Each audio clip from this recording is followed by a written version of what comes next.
और अब खबरें विस्तार से। चंबा के सलोनी इलाके के भांदल में हुई युवक की हत्या मामले में बड़ा अपडेट है। पुलिस ने हत्याकांड की जांच के लिए एसआईटी का गठन किया है। सलोनी के डीएसपी की अध्यक्षता में एसआईटी का गठन किया गया है। 26 साल के मनोहर लाल नाम के युवक की बेरहमी के साथ हत्या कर शव के कई टुकड़े कर दिए गए थे और फिर बोरे में भरकर शव को नाले में फेंक दिया गया था। 6 जून से लापता युवक का शव 9 जून को बरामद हुआ, जिसके बाद से इलाके में तनाव का माहौल है। एक लड़की के परिवार वालों को हत्या का आरोपी बताया जा रहा है। पुलिस ने लड़की के भाई शब्बीर, चाचा मुसाफिर हुसैन और चाची फरीदा को गिरफ्तार कर दिया है। वहीं लड़की को 2 नाबालिग बहनों से भी पूछताछ की जा रही है। पुलिस के मुताबिक हत्या निजी वजहों से की गई है, जिसे कुछ लोग इसे सांप्रदायिक रंग देने की कोशिश कर रहे हैं। पुलिस ने कहा कि माहौल बिगाड़ने वाले ऐसे लोगों के खिलाफ भी कार्रवाई की जाएगी।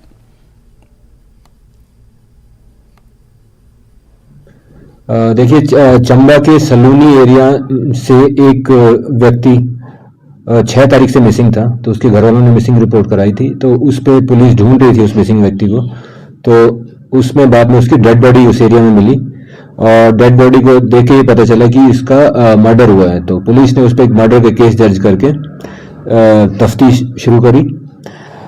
तफ्तीश में ये पता चला कि जो अक्यूज लोग हैं उन्होंने कुछ पर्सनल रीजंस की वजह से, प्योरली पर्सनल रीजंस की वजह से उसकी हत्या कर दी है। तो इसमें ये केस वर्कड आउट हो चुका है और सारे अक्यूज्ड लोगों को पुलिस ने अरेस्ट कर लिया है और आगे की तफ्तीश भी जारी है।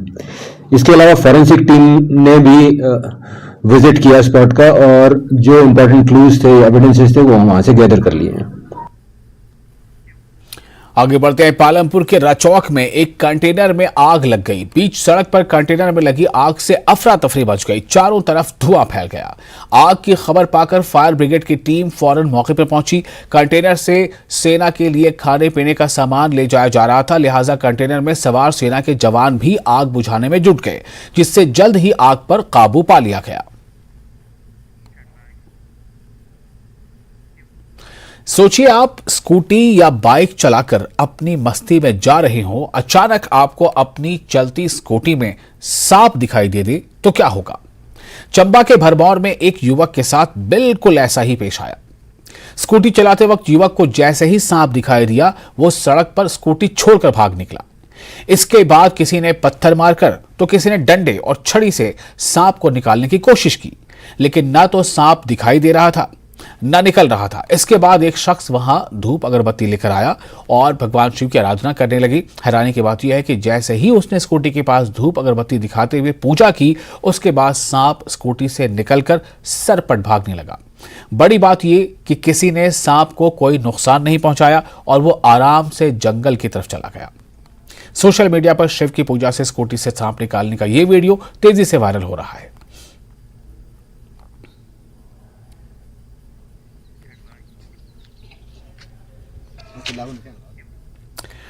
और सीएम सुखविंदर सिंह सुक्खू ने शिक्षकों और सरकारी स्कूलों को लेकर बड़ा ऐलान किया है। सर्व शिक्षा अभियान की समीक्षा बैठक में सीएम ने ऐलान किया कि प्राथमिक विद्यालयों के 17,000 शिक्षकों को सरकार टैबलेट देगी ताकि वो बच्चों को स्मार्ट तरीके से पढ़ा सकें। सीएम ने कहा कि सभी सरकारी स्कूलों में स्मार्ट सुविधाएं उपलब्ध कराई जाएंगी। पहले चरण में 11वीं और 12वीं क्लास में स्मार्ट सुविधाएं शुरू होंगी, उसके बाद 8वीं से 10वीं तक के लिए और फिर पहली से 7वीं तक के लिए स्मार्ट क्लासरूम बनाए जाएंगे। बीजेपी ने हिमाचल में मिशन 2024 का आगाज कर दिया है। इसी के तहत कल कुल्लू के ऐतिहासिक रथ मैदान में बीजेपी की महाजनसंपर्क रैली होनी है। रैली को पार्टी के अध्यक्ष जेपी नड्डा संबोधित करेंगे। केंद्रीय मंत्री अनुराग ठाकुर और पूर्व सीएम जयराम ठाकुर का भी संबोधन होगा। रैली स्थल पर मंडी संसदीय क्षेत्र से आने वाले 10,000 लोगों के बैठने की व्यवस्था की गई है। पूर्व मंत्री और रैली के संयोजक गोविंद सिंह ठाकुर ने रथ मैदान पहुंचकर तैयारियों का जायजा लिया। उन्होंने कहा कि ऐतिहासिक रथ मैदान में होने वाली यह रैली भी 2024 चुनाव के मद्देनजर ऐतिहासिक होगी। कि देश में सरकार को बन करके और नरेंद्र मोदी जी को देश का प्रधानमंत्री बन करके 9 वर्ष पूरे हुए हैं और 9 वर्ष की उपलब्धियां और भारतीय जनता पार्टी सरकार की नीतियां, उन सभी को लेकर के पूरे देश में जनसंपर्क महाअभियान चलाया जा रहा है। और उसी जनसंपर्क महाअभियान के अंतर्गत ये निश्चित किया गया है कि हर लोकसभा क्षेत्र पर भारतीय जनता पार्टी के राष्ट्रीय नेता जाएंगे और लोकसभा स्तर की बड़ी रैलियों का आयोजन किया जाएगा। और उसी के अंतर्गत सौभाग्य से यह मंडी लोकसभा क्षेत्र के लिए और कुल्लू ढालपुर मैदान में होने वाली इस रैली के लिए भारतीय जनता पार्टी के राष्ट्रीय अध्यक्ष श्री जगत प्रकाश नड्डा जी स्वयं पधार रहे हैं। और वहीं आज हिमाचल दौरे के दूसरे दिन बीजेपी अध्यक्ष जेपी नड्डा ने आज बिलासपुर में पार्टी के कई कार्यक्रमों में शिरकत की। उन्होंने विजयनगर के अपने आवास पर पार्टी नेताओं के साथ बैठक की, फिर झंडुता में कार्यकर्ताओं के साथ बैठक की और फिर झंडुता में एक नई तरह की बैठक की शुरुआत की। इस बैठक का नाम है टिफिन बैठक, जिसमें बीजेपी के नेता और कार्यकर्ता अपने अपने घर से टिफिन लेकर आए थे। उन्होंने लंच के समय एक साथ मिल बांटकर खाना खाया। बिलासपुर से शुरुआत के बाद देश भर में बीजेपी टिफिन बैठक करेगी। इस बैठक के बाद जेपी नड्डा ने आज केरतपुर नेरचौक 4 लेन का भी निरीक्षण किया। वो 4 लेन के कैची मोड़ टनल के अंदर भी गए और अधिकारियों से हर छोटी बड़ी जानकारी हासिल की।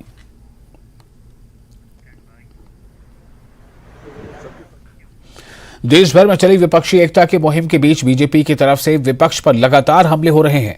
बिलासपुर में प्रेस कॉन्फ्रेंस पर बीजेपी अध्यक्ष जेपी नड्डा ने ओबीसी आरक्षण को लेकर वेस्ट बंगाल, बिहार और पंजाब की सरकार पर सवाल खड़े किए। उन्होंने कहा कि पश्चिम बंगाल में ममता बनर्जी की सरकार ओबीसी आरक्षण के जरिए बांग्लादेशी घुसपैठियों और रोहिंग्या को मदद कर रही है, जो खतरनाक है।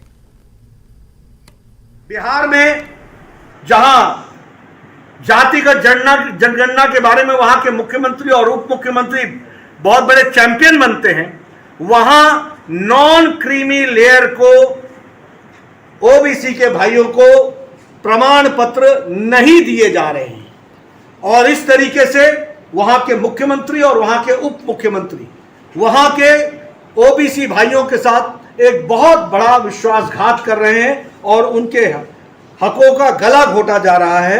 यह बिहार की स्थिति है। जहां तक पंजाब की स्थिति है, मैं बताना चाहूंगा कि पंजाब जो आम आदमी पार्टी का राज जहां चल रहा है और जहां वो भी पिछड़ों के बहुत बड़े हितैषी अपने आप को कहते हैं, उनकी स्थिति क्या है? उनकी स्थिति यह है कि वहां ओबीसी का आरक्षण का प्रतिशत 25% है, लेकिन वहां ओबीसी का लाभ सिर्फ 12% लोगों को दिया गया है। यानी 13% लोग ओबीसी के भाई अपने रिजर्वेशन से वंचित हैं। यह पंजाब के आम आदमी पार्टी की स्थिति है। यह पिछड़ा वर्ग के साथ इनका अन्याय चल रहा है, ये बताना चाहता हूं। राजस्थान में 7 जिले ट्राइबल डिक्लेयर हुए हैं और उन ट्राइबल जिलों में ओबीसी का रिजर्वेशन वहां के लोगों को उससे वंचित रखा जा रहा है। कुल मिलाकर के ये लोग, इनके हाथी के दांत दिखाने के और हैं और खाने के और हैं। ये बोलते कुछ हैं, करते कुछ हैं। बंगाल में ममता सरकार ने जिस तरीके से मुस्लिम तुष्टीकरण के साथ साथ देशद्रोही शक्तियों को ताकत देने का काम किया है, यह निंदनीय भी है और ये पिछड़ा वर्ग के लोगों के साथ एक बहुत बड़ा घिनौना मजाक है। बीजेपी अध्यक्ष जेपी नड्डा के साथ केंद्रीय मंत्री अनुराग ठाकुर भी हिमाचल के दौरे पर हैं। अनुराग ठाकुर आज सोलन पहुंचे, जहां बीजेपी कार्यकर्ताओं ने उनका जोरदार स्वागत किया। अनुराग ठाकुर चायल में सिद्ध बाबा मेले के समापन समारोह में बतौर मुख्य अतिथि शामिल हुए। लोकसभा चुनाव को लेकर अनुराग ठाकुर ने कहा कि 2024 में बीजेपी पिछली बार से भी ज्यादा सीटें जीतकर केंद्र में सरकार बनाएगी। लेकिन हार होती है और हार के कारण भी हम जानने का प्रयास कर रहे हैं, उसमें सुधार जितनी आवश्यकता है वो कर रहे हैं और फिर एक बार कमर कस के जनता के बीच में संपर्क से समर्थन जुटा रहे हैं। हमारा प्रयास है कि एक बार फिर चारों की चारों लोकसभा की सीटें जीतेंगे, मोदी जी को देश का प्रधानमंत्री बनाएंगे। मोदी जी देश और दुनिया की मांग है। मोदी जी आज देश तो उम्मीद देखता है उनमें, दुनिया भी उम्मीद नरेंद्र मोदी जी और भारत में देखती है और हम सब भारतीय जनता पार्टी के कार्यकर्ता भारत के लोगों के इस विश्वास को टूटने नहीं देंगे। पूरी ताकत से चुनाव लड़ेंगे और जनता के आशीर्वाद से पहले से ज़्यादा सीटें जीतकर मोदी जी को देश का प्रधानमंत्री। एक्सीलेंस हिमाचल प्रदेश में बनेगा और जैसा मैंने कहा कि 150 से 200 करोड़ रुपये इसके ऊपर खर्च आएगा। अनेकों खेलों की सुविधाएं और इसमें हॉस्टल की सुविधा मिलेगी, जिससे हमारे इस पूरे क्षेत्र के लोग जो प्रतिभाशाली युवा हैं वो खेल भी सकें और आगे बढ़ भी सकें। केंद्रीय मंत्री अनुराग ठाकुर ने शिमला में आयोजित रोजगार मेले में कई युवाओं को नियुक्ति पत्र सौंपा। देश में 43 जगहों पर आयोजित छठे रोजगार मेले में आज 70,000 से ज्यादा लोगों को नियुक्ति पत्र दिए गए, जिसे केंद्रीय मंत्री ने मोदी सरकार की उपलब्धि बताई। साथ ही चुनाव में कांग्रेस की गारंटियों को लेकर सुक्खू सरकार पर बड़ा हमला बोला। उन्होंने कहा कि सरकार बताए कि किसानों से 100 रुपए लीटर के हिसाब से दूध कब खरीदेगी, 2 रुपए किलो के भाव पर गोबर कब खरीदे जाएंगे। उन्होंने कहा कि कांग्रेस की गारंटियां हर राज्य में फेल हो रही हैं। कि जाकर पूछे किसानों से जिनसे वायदा किया था कि 100 रुपए लीटर दूध खरीदेंगे, 2 रुपए किलो गोबर खरीदेंगे, महिलाओं के खाते में 1500 रुपए डालेंगे, बिजली के बिल बंद हो जाएंगे, क्या इसमें से एक भी गारंटी पूरी हुई? ये उतनी ही फेल हुई जितनी कांग्रेस पार्टी है। मध्य प्रदेश में प्रियंका गांधी ने एक बार फिर से 5 गारंटी के साथ कैंपेन शुरू की है। How would you respond to that? क्योंकि 2018 की दी गई मध्य प्रदेश की जनता की गारंटियां तो कांग्रेस पूरा नहीं कर पाई। अब राहुल गांधी जी क्या चेहरा लेकर आते? तो प्रियंका जी को भेजा कि जाओ बहन अब नई गारंटी जाके दे आओ। पिछली बार कहा था सभी किसानों के 10 दिन के अंदर कर्जे माफ करेंगे। इनकी सरकार रही, कर्जे माफ नहीं कर पाए। इनके ही विधायकों ने विद्रोह किया कि मुख्यमंत्री झूठ बोलते हैं और उनके साथ नहीं रहे। इन्होंने युवाओं से कहा था कि बेरोजगारी भत्ता देंगे, नहीं दिया। तो वहां पर भी इनके ही विधायक मध्य प्रदेश में छोड़कर चले गए क्योंकि इन्होंने गारंटी पूरी नहीं की। और फिलहाल एक छोटा सा ब्रेक लेते हैं। ब्रेक के बाद खबरों का सिलसिला जारी रहेगा।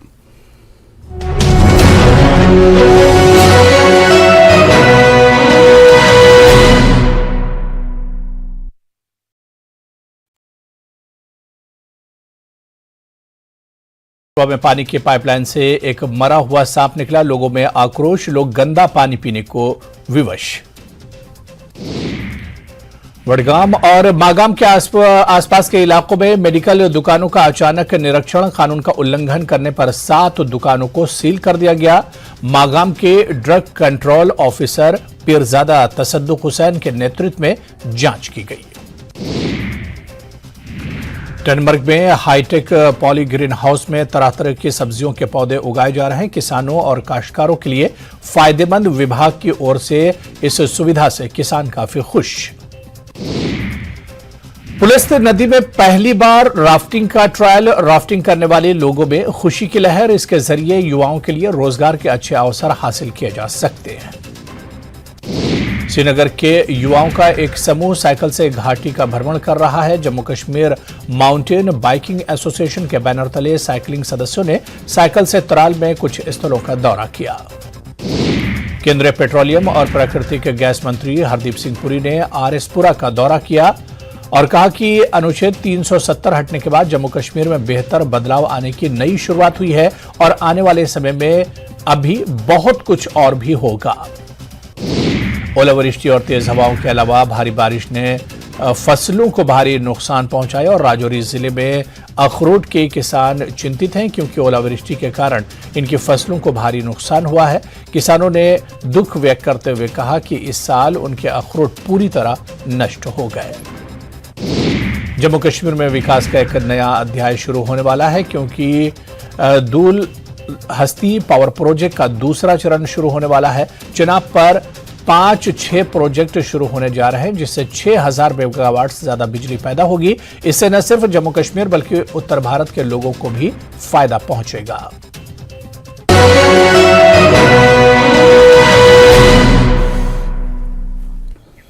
ब्रेक के बाद एक बार फिर आपका स्वागत है। आप देख रहे हैं न्यूज़ 18 के एज पर अपना हिमाचल। बीजेपी कांग्रेस के वादों पर सवाल उठा रही है तो वहीं मंत्री हर्षवर्धन चौहान ने कहा कि सरकार के 6 महीने के कार्यकाल में कई उपलब्धियां हासिल हुई हैं। कांग्रेस चुनाव में जो वादे कांग्रेस ने किए थे उसे सरकार पूरे कर रही है। वहीं केंद्र की सरकार हिमाचल के विकास में रोड़े डाल रही है। और हमने जो कुछ वायदे किए थे हमने पूरे किए हैं। हमने हिमाचल प्रदेश के 1,35,000 कर्मचारियों को ओपीएस जो है वो दे दिया है। अब भारतीय जनता पार्टी के हमारे मित्र अभी भी नहीं मानते कि ओपीएस बहाल हो चुका है, मगर कांगड़ा में धर्मशाला में 25 मई को कोई 25,000 कर्मचारियों ने मुख्यमंत्री और सरकार का धन्यवाद किया है। हमने जो दूसरी घोषणा की थी कि हम जो है हिमाचल प्रदेश की महिलाओं को पेंशन देंगे, वो हम फेज मैनर में दे रहे हैं। पहले फेज में 2,31,000 महिलाओं को हमने पेंशन शुरू कर दी है। स्पीति की महिलाएं जितनी भी हैं वो 18 से 60 साल तक स्पीति की महिलाओं को 1500 रुपए के रूप में पेंशन स्वीकृत शुरू कर दी गई है। Rajiv Gandhi day boarding school के नाम से हिमाचल प्रदेश में 16 सीनियर सेकेंडरी स्कूल, 16 स्कूल्स जो Rajiv Gandhi day boarding school के नाम से है, कैबिनेट ने स्वीकृति प्रदान की है और 5-5 करोड़ रुपए इन स्कूलों के लिए बजट का प्रावधान कर दिया गया है। हमारे जो हिमाचल प्रदेश के जो लोन की लिमिट थी उसको 5,000 करोड़ रुपए घटा दिया गया है। हमारे को जो external radiate projects Himachal Pradesh को मिलते थे और बहुत सारे प्रोजेक्ट्स जो चले हुए हैं, चाहे वो वर्ल्ड बैंक का प्रोजेक्ट है, चाहे एशियन डेवलपमेंट बैंक का है, चाहे जापानीज एड है, उन सबको हमको रिस्ट्रिक्ट करने की कोशिश की है।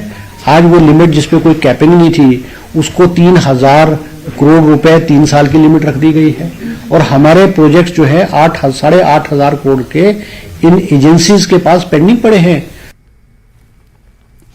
कृषि मंत्री चंद्र कुमार ने जवाली के बैरा में अंडर 14 खेलकूद प्रतियोगिता का शुभारंभ किया। प्रतियोगिता में जवाली खंड के 29 स्कूलों के 470 छात्र छात्राओं ने हिस्सा लिया।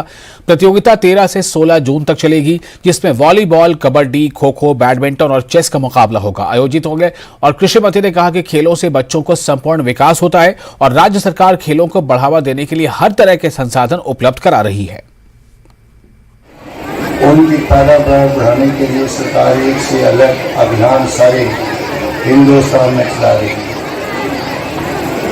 मैं भी चाहता हूं कि जो हमारी मिड डे मील्स हैं, जिनमें हमने बच्चों के चार्टर बना के दिया है कि आज हम जो है वो चपाती देंगे, चावल देंगे, 2 दालें देंगे। हम चाहते हैं कि जो हमारे कोर्स ग्रेन है, जिनके खाने से हमारे शरीर में जो है वो ताकत ज़्यादा आती है, उसको भी हम मिड डे मील में, और आशा वर्कर्स और जो हमारी गांव की औरतें जिन्होंने फैमिली जो में हैं, उनको भी उस प्रकार के जो है वो डाइट जो है उसको उपलब्ध करवाया जाए। इसके लिए अब कैबिनेट में ये बात मैं रखूँगा। और हिमाचल सहित देश के कई हिस्से आज भूकंप से दहल उठे। भूकंप का केंद्र जम्मू कश्मीर के डोडा में जमीन के 6 किलोमीटर अंदर था, जिसकी तीव्रता 5.4 मापी गई। भूकंप के झटके करीब 10 सेकंड तक महसूस किए गए। हिमाचल के ज्यादातर हिस्सों में झटके महसूस किए गए। हम आपको 5 तस्वीरें दिखा रहे हैं। कांगड़ा, जवाली, कुल्लू, हमीरपुर की लोगों ने भूकंप के झटके महसूस किए। भूकंप का एहसास होते ही लोग होटल और घरों से बाहर निकल आए। काफी देर तक अफरा तफरी भी मची रही। तो ये 5 तस्वीरें आप देख रहे हैं। डोडा की तस्वीर है, ये जम्मू कश्मीर की, जहां पर भूकंप का केंद्र था। और ये हिमाचल की 4 तस्वीरें, कुल्लू की, हमीरपुर की, कांगड़ा की और जवाली की। तो इन चारों तस्वीरों में एक साफ बात पता चलती है कि जैसे ही लोगों को महसूस हुआ कि भूकंप है या भूकंप के झटके महसूस किए जा रहे हैं, तो लोग घरों से बाहर निकल आए। चाहे वो होटल में थे या अपने घरों में थे, वो अपने घरों से बाहर निकल आए। खुली जगह पर वो उन्होंने खुद को वो ले आए, ताकि अगर कोई ऐसी स्थिति बनती है तो इसमें वो अपनी जानों की सुरक्षा कर सके। भूकंप से हिमाचल के कई इलाके दहल गए। दोपहर 1:35 पर कांगड़ा में भी भूकंप के झटके महसूस किए गए। 6 से 7 सेकंड तक लोगों ने झटके महसूस किए। ये तस्वीर कांगड़ा के एक पेट्रोल पंप की है, जहां आपको दिखा रहे हैं, जहां भूकंप का एहसास होते ही अंदर से लोग बाहर निकल आए। काफी देर तक लोग डरे सहमे भी नजर आए। हमें एक झटका महसूस हुआ है, जैसे कि भूकंप आने की आसार नजर आए हैं और हमें बहुत ज़बरदस्त झटका लगा है। प्लीज़ सावधान रहिए। हम सब ऑफिस से बाहर आ गए सारे और एक प्लेन एरिया में आ गए हैं सारे ना, तो प्लीज़ अपने आप का ध्यान रखिए ज़रा, कृपया। एक बड़ा झटका महसूस हुआ है। मैं अपने ऑफिस में बैठा था और उसमें झटका महसूस हुआ है मेरे को, और साथी साहब मेरे साथ बैठे होते उनको भी झटका महसूस हुआ है। तो धन्यवाद। और जवाली में भी भूकंप के तेज झटके महसूस किए गए। घर में रखे सामान और पंखे तेजी से हिलने लगे। कुछ घरों में दरारें भी आ गईं। ये तस्वीर जवाली की है, जहां आप देख सकते हैं कि कैसे घर में लगा पंखा हिल रहा है, वहीं मकान में दरार भी साफ देखी जा सकती है।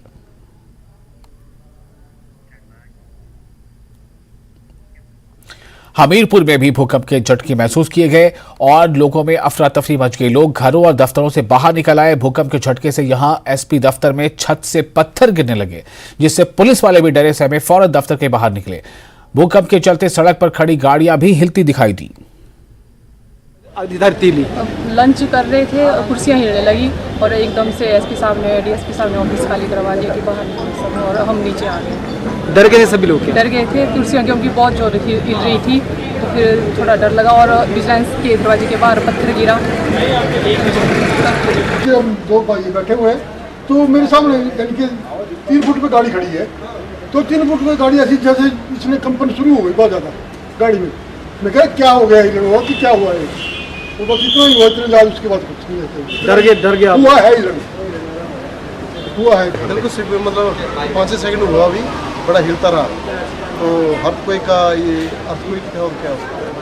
सर हम यहाँ बैठे हुए थे काउंटर पे और ये भूकंप बड़ी जोर से हिला हमारा ये स्टोर जो है, और हमारे एलसीडी जो लगी हुई पूरी तरह से मतलब कंप आ गई है। और अब भूकंप के बाद कुल्लू की तस्वीर देखिए। यहां करीब 1:35 पर भूकंप के झटके महसूस किए गए। भूकंप का एहसास होते ही लोग होटल और घरों से बाहर निकल आए। भूकंप के चलते यहां घूमने आए सैलानी यानी पर्यटक बेहद खौफ में दिखाई दिए। जैसे कि कुल्लू में 1:35 के आसपास भूकंप के झटके महसूस हुए और जो कि 5 से 6 सेकंड तक रहे, और उसी कारणवश जो मेरे होटल में गेस्ट रुके हैं वो भी बाहर आए। तो कम से कम ये एक साल में कम से कम 10 से 12 बारी झटके महसूस हुए हैं। तो कहीं ना कहीं एक सोसाइटी में डर का माहौल भी है और एक अच्छे संकेत नहीं है एक मानव जीवन के लिए। किन्नौर घूमने आए ब्रिटिश नागरिक की काशांग नाले के पास सड़क हादसे में मौत हो गई। यहां ब्रिटिश नागरिक जेम्स विराट मोटरसाइकिल ग्रुप के साथ कल्पा से नारको जा रहे थे, लेकिन राष्ट्रीय उच्च मार्ग 5 पर वो हादसे का शिकार हो गए और उनकी मौके पर ही मौत हो गई। मिली कि काशांग नाला के करीब एक मोटरसाइकिल जिसमें एक ब्रिटिश नागरिक जो अपने साथियों के साथ इसके साथ और भी मतलब कुल ये टोटल 8 लोग थे जो कल्पा से नागो की ओर जा रहे थे। तो एक जो ब्रिटिश नागरिक है जिसका नाम जेम्स बैरेट है, इसकी जो मोटरसाइकिल है पैराफिट से टकरा के एक खुद नीचे ढांक से सतलुज के किनारे गिर गया, जिसके कारण इसकी मृत्यु हो गई थी। पुलिस ने मौका पर जाकर क्यूआरटी की सहायता से डेड बॉडी को निकाला और पोस्टमार्टम के लिए अस्पताल पहुंचाया है, जहां इसका पोस्टमार्टम किया जाएगा। फिलहाल इसका जो जेम्स बैरेट है, इसका जो भाई है ये भी साथ है। पुलिस इसका पोस्टमार्टम करके इसके हवाले करेगी और जो एम्बेसी है उसको भी सूचित किया जाएगा। सोलन शहर में शुलनी मेले के चलते नगर निगम ने पानी के कट लगाने शुरू कर दिए हैं, जिसके चलते अब शहर में 5वें और 6ठे दिन पानी की सप्लाई हो रही है। पानी के कट लगाने की वजह से लोगों को काफी दिक्कतों का सामना करना पड़ रहा है। यहाँ सभी के घरों में पानी आ रहा होगा, पर ये आप देख सकते हैं नगर निगम के सामने यहाँ टोडो ग्राउंड के पास यहाँ पे पानी व्यर्थ बह रहा है। ये सरकार को इसको बंद कराना चाहिए और इसको रोकना चाहिए, ताकि लोगों को ये पानी व्यर्थ में बह रहा है ताकि वो लोगों के घर तक जा सके और इसका लाभ उठाया जा सके। और इस वक्त एक बड़ी खबर, कर्मचारियों को अब तक नहीं मिला है वेतन। ये खबर आपको हम दे रहे हैं, बता रहे हैं कि महीने के 7 तारीख तक आ जाती थी सैलरी, लेकिन अब तक सैलरी नहीं आई है। कई विभाग में अब तक नहीं मिली है सैलरी। 7 तारीख तक, महीने के 7 तारीख तक सैलरी आ जाया करती थी, लेकिन आज 13 तारीख है। एचआरटीसी में भी यही सूरत हाल वहां देखी जा रही है। कई बोर्ड निगम में भी सैलरी का संकट बताया जा रहा है। कर्मचारियों को वेतन का इंतजार है। कर्मचारियों को अब तक वेतन नहीं मिला है। जो वेतन 7 तारीख तक मिल जाया करती थी वो अब आज 13 तारीख तक भी वेतन नहीं मिल पाया कर्मचारियों को। कई विभाग ऐसे हैं जिसमें अब तक सैलरी नहीं मिल सकी है। एचआरटीसी में भी अब तक सैलरी नहीं मिली है। ये खबर हम आपको दे रहे हैं हिमाचल प्रदेश की। कई बोर्ड निगमों में भी सैलरी का संकट बताया जा रहा है। सवाल इसको लेकर उठ रहे हैं कि आखिर सैलरी में देरी क्यों 7 को जो सैलरी मिल जाया करती थी 7 तारीख तक, तो ये सैलरी आज 13 तारीख तक भी क्यों नहीं मिल पाई है। तो ये सूत्रों के हवाले से खबर है कि कई विभाग में अब तक ऐसी सिचुएशन बनी हुई है और कई विभागों से इसी तरह की इनपुट आ रही है कि वहां पर सैलरी जो है कर्मचारियों को नहीं मिली है। HRTC में भी यही वहां पर स्थिति है और कई विभागों और निगमों से भी इसी तरह की जानकारी मिल रही है कि जो कर्मचारी हैं उन्हें अब तक वेतन नहीं मिला है।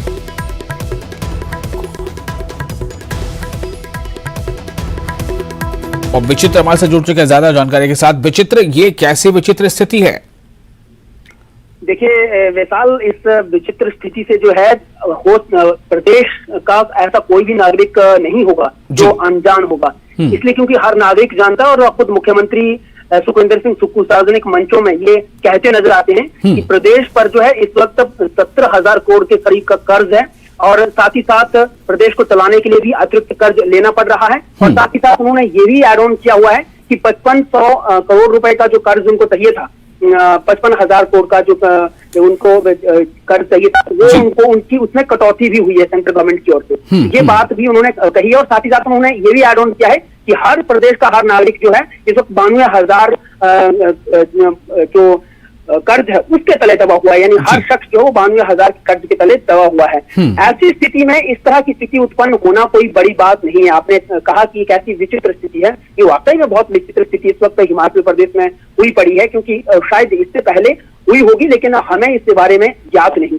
लेकिन आज जो स्थिति हुई पड़ी है उसमें यह है कि आज 13 तारीख हो गई है और HRTC जैसे निगम के जो कर्मचारी जो रात दिन काम कर रहे हैं, रात दिन जो है वो अब यात्रियों को जो है एक मंजिल से दूसरी मंजिल तक पहुंचा रहे हैं। बावजूद इसके उनको घर चलाना मुश्किल हुआ पड़ा है, इसलिए क्योंकि अभी तक उनके हाथों में उनका वेतन नहीं मिला है। अंदर खाते वो लोग जो है बहुत परेशान चल रहे हैं, लेकिन वो ओपनली इस बात को नहीं बोल पा रहे हैं। कल खुद HRTC के इन मुलाजिमों की जो है वो वर्चुअल मीटिंग होने वाली है, कल शाम तक ये लोग वर्चुअल मीटिंग कर सकते हैं। ठीक उसी तरह से हम लोग अगर देखें तो जब कोविड काल शुरू हुआ था हिमाचल प्रदेश में, तो बहुत से जो ऐसे होनहार जो बेरोजगार युवा थे उनको आउटसोर्स किया गया था, अलग अलग डिपार्टमेंट में आउटसोर्स किया गया था।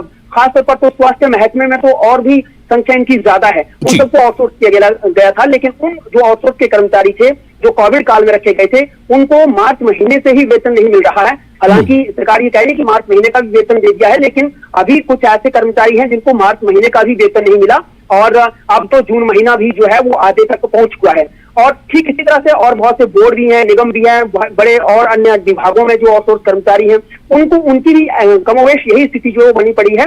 और ये सूत्रों के हवाले से पुख्ता खबर है कि बहुत से ऐसे बोर्ड और निगम और विभागों में जो कुछ आउटसोर्स कर्मचारी हैं या निगमों के जो रेगुलर कर्मचारी हैं या बोर्डों के जो रेगुलर कर्मचारी, उनको वेतन नहीं मिल पाया है। तो अब ये देखना होगा, जैसा आप बता रहे हैं कि कल बैठक होनी है या कल कुछ आगे बातचीत होगी, चूंकि 7 जून तक सैलरी आया करती थी, आज 13 तारीख हो गई है, सैलरी नहीं आई है।